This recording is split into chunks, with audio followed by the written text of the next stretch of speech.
అందరికీ నమస్కారం అండి. నా పేరు సుజాత ఇంటి ముచ్చట్లు ఛానల్ కి స్వాగతం. ఈ రోజు ఈ వీడియోలో ఏం చెప్పాలనుకుంటున్నా అంటే, ఇంట్లో కొందరు హౌస్ వైఫ్ గా ఇంట్లోనే పనులు చేస్తూ ఉంటారు కదా. సో వాళ్ళు ఎలా చేయాలి అని అంటే, ఏం చేస్తే మైండ్ అనేది ప్రశాంతంగా ఉంటుంది, మైండ్ స్ట్రెస్ కి లోనవ్వకుండా ఉంటది అనేది అయితే నేను చెప్పాలనుకుంటున్నాను. సో ప్రొద్దున లేవగానే పనులు స్టార్ట్ చేయాలి అనేది ఆలోచిస్తూ ఉంటారు. సో మన హెల్త్ గురించి, మన ఆరోగ్యం గురించి అయితే మర్చిపోతారు.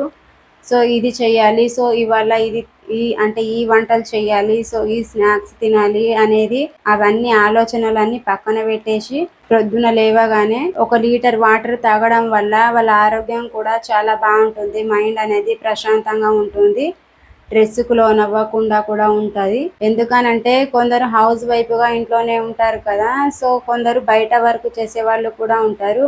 కొన్ని ఇళ్లలో ఇంట్లో ఉండే వాళ్ళు అందరు వర్క్ చేస్తారు. కొన్ని ఇళ్లలో కొందరు మాత్రమే వర్క్ చేయాల్సి వస్తుంది. ఆ వర్క్ చేసే వాళ్ళ పైన ఇంట్లో ఉండే వాళ్ళు మొత్తం డిపెండ్ అయి ఉండడం అనేది జరుగుతుంది.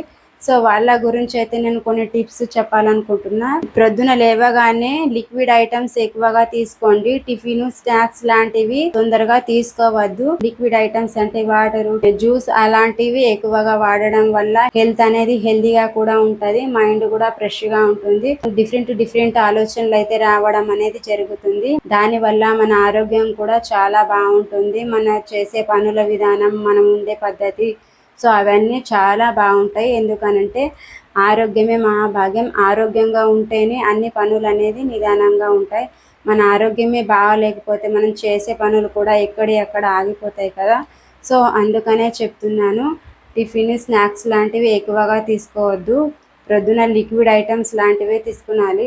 సో ఎందుకు చెప్తున్నానంటే, ఈ మధ్యన చాలా మంది అనారోగ్యాలకు చాలా గురవుతున్నారు కదా. సో వాళ్ళకైతే కొన్ని నా వంతు ప్రయత్నం చేద్దామనేసి సో నాకు చెప్పాలనిపించింది కాబట్టి నేను ఇలా చెప్తున్నాను. సో నా టిప్స్ అన్ని మీకు నచ్చుతాయని అనుకుంటున్నాను. మా వీడియో నచ్చినట్లయితే లైక్ చేయండి, షేర్ చేయండి, సబ్స్క్రైబ్ చేయండి. మరిన్ని ఇలాంటి ముచ్చట్లు మరో వీడియోలో మాట్లాడుకుందాం. అంతవరకు ధన్యవాదాలు.